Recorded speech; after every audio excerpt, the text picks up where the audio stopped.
Hello and welcome back. My name is Josh and today we're doing custom buttons, custom UI buttons in a single view application.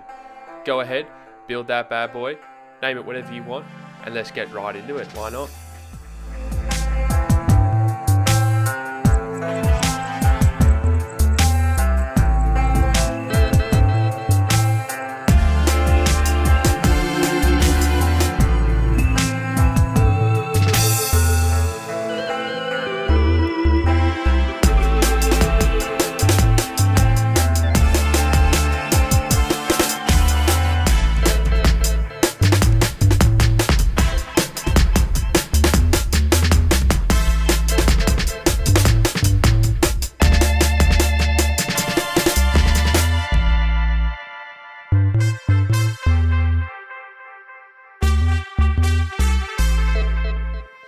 So what I've done here is I've created some custom inspector properties. What are inspector properties? Well, when you create any object in a UI kit, on the right hand side of Xcode, on that right panel, you'll have your inspector. So what I've done here is I've created 3 new inspector properties: border width, corner radius, and border color. All things that the button already has, but just is not included in the inspector. So I've added those so then we can access them easily. So for this, you have to use the set and get properties. So you have to set the value and then you have to use the get to return the value. So you're setting it and then you're getting it. Now that we got the customizations out of the way, let's program a button into Xcode. Yeah, I said program. So we're not going to just click and drag a button in. We're going to program it out from scratch. Let's go.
I think that's a lot of customizations, but really there's still a lot more that you can go into. We've created 3 of our own: corner radius, border width, and border color.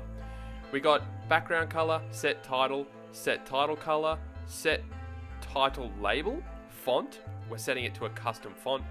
It's going to be bold as well, and we're going to have it size 20.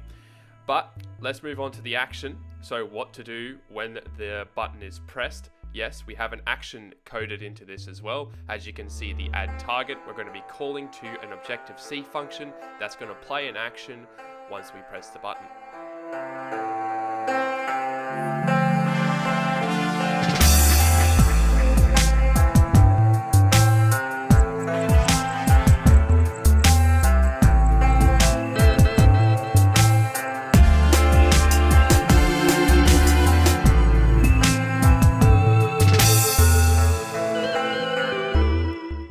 So that's all it really takes. You just write out the Objective-C function. Make sure you name it the same that you have in your .add target action, #selector in the brackets. Write the exact same function name into the selector as you have the actual function. And then inside of that function, write out whatever you want the button to do once pressed. Another thing you got to make sure once you've trying to run your application, actually call your function that you created. Yeah, I for some reason completely forgot. Another thing I completely forgot is you got to actually add the button to the view.